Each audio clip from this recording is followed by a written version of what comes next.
Hello mga kabato, meron nga pala nagtatanong kung ang kidney ko daw ba ay lumiit. Yes po, sabi po sa akin ng doktor, nung bago po ako na dialysis, yung pares ko daw pong kidney ay pares lumiit. At hindi na daw po siya nagpa-function. Pares na daw po yung kidney ko, lumiit na sila parehas. Kaya hindi na sila nagpa-function. Kaya kailangan ko na mag-dialysis kasi hindi na gumagana yung aking kidney. Tapos tinatanong niya kung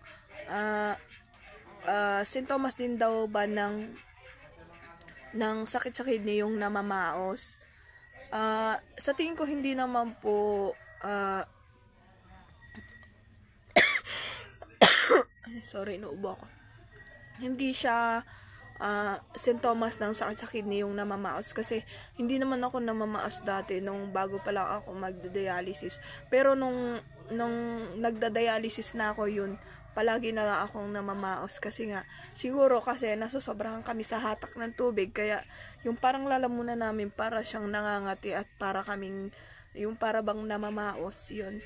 Pero hindi naman siya kasama sa sintomas na mamamaos yung lalamunan mo kapag meron kang may sakit ka na sa kidney. Yung mamamaas yung lalamunan mo, yung sintomas, hindi po siya ganun.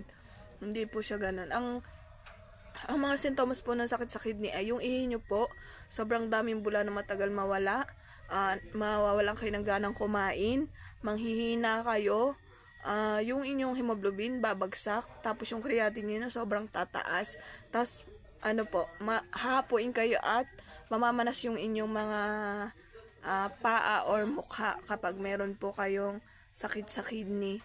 Yun po yung mga sintomas na naramdaman ko nung bago pa lang akong nalaman ko na meron akong sakit sa kidney, at yun laging nahihilo. Yun isa din yung cause sa sakit sa kidney.